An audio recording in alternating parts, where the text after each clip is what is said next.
summer box office continue to outperform. Barbie crossing the $1 billion mark in global receipts on Sunday. And this past weekend's new releases, Teenage Mutant Ninja Turtles and Meg 2 outperforming opening estimates as well, marking the first big films to open without promotion from striking actors. So that's an interesting component to all of this. For more, I want to bring in Matt Bellany, founding partner at Puck News. It's great to see you, Matt. Read last night's newsletter, or into this morning, of course. Help us understand what happened on Friday and what comes next. Well, it was a setback. There was some optimism heading into this meeting because it was the first time that the Writers Guild and the studios have met since the writers went on strike in early May. And it did not go well. There was some name calling before the meeting.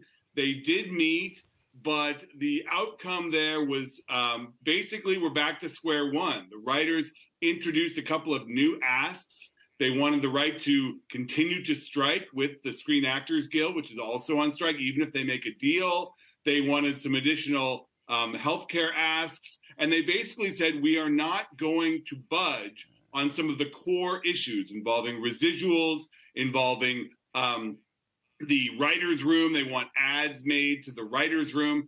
And the studio side was basically like, we're willing to give on a couple of things, but there are some non-starters for us. We're not going to do a success metric, which is like a transparency metric. They don't want to open up their books to the writers, and a couple of other things that they just said, we're not willing to go there. So they basically broke it off, and we'll see this week if they agreed to actually continue negotiating.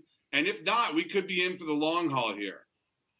So where are if you were to look at the fault lines, but look at the fault lines where there's an opportunity for compromise, and you've written about this, where do you see them?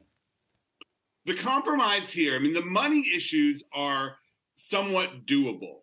Money can solve everything, they say, but the money issues, I think, are doable here.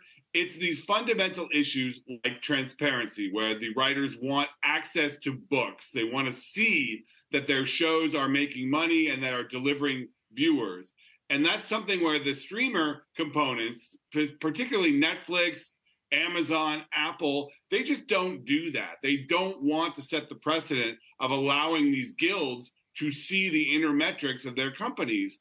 And that's a real hard one to bridge. And I do think that these issues of the writer's room, where the writers want commitments to staff the writer's room with 6, 8, 10 writers. They don't want these situations where there's one writer doing an entire show. They want commitments that there will be writers hired for these shows. And the studios are like, we're not going to commit to hiring writers when we don't necessarily need them. So those are the more kind of fundamental issues where I think that they are going to have problems. The compromise is going to be on the money. Okay, so Matt, I'm looking at the calendar. We're on August 7th. I think there was a sense, at least among some in Hollywood, that maybe you could get a deal by Labor Day. And then the question, of course, is, do you do that concurrently with the actors? Does the actors come after that? Does this then push into the end of September, into October? Where do you see this really going in terms of looking now at a calendar and a true timeline? Because it will have a massive knock-on effect as you get out into not just, what we see on the air this fall, but more importantly, what you see next spring and summer. Absolutely. And that's the real fear. The studios are losing out on these summer movies potentially if this strike continues to go. Warner Brothers Discovery CEO David Zaslav said last week they were anticipating Labor Day, that this would be resolved. I've been sort of similar, where I think that early to mid-September, they will get a deal with first the writers and then the actors, or potentially vice versa if this does not work out. I think this week is key. If they do not continue to negotiate on the writer's side this week, then they're going to break. They're not going to negotiate for weeks, and that's going to set everything back. The guilds have been going one by one. The studios have been negotiating it one at a time. So I think if they don't get a deal with the writers here, they'll probably end up going back to the actors. But the actors have been equally, if not more, forceful in their demands. And the rhetoric coming out of Fran Drescher and the actors has been pretty incendiary. So I don't know that if the studios expect to go in there and get concessions from these guilds, I don't know that they're going to get them anytime soon. Do you see any break happening either among the writers themselves, who may be, there's a lot of folks obviously are going to start to struggle to pay their rent. I know that's probably strategically something some of the studios had been banking on in terms of breaking them for a compromise. Similarly, on the actor side, or flip it around, is there any break even between some of the studios?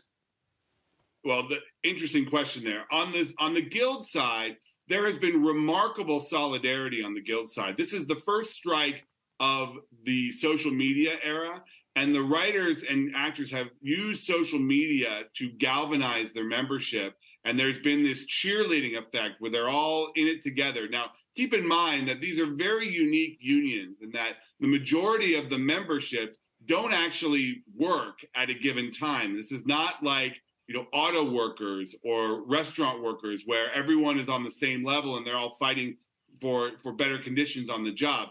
The Screen Actors Guild in particular, a very small number of these members actually work. So the people that voted for this strike aren't actually the ones that are working at a given time. So that creates a very interesting dynamic, as well as the income disparity within the guild. You're in these Actors Guild. Right. Tom Cruise is a member, and your average member is barely making enough money to get insurance. Most of the members in the teens don't even make enough money in a year to get insurance coverage. So I think that there is potential there for differences in opinion there. On the studio side, obviously, Disney has very different concerns than Comcast or Netflix or Amazon or Apple. These are very different businesses with different agendas that only come together in the AMPTP, this coalition, in order to negotiate labor deals. So they have their own issues on their side of getting on the same page if they're ever going to make a deal here.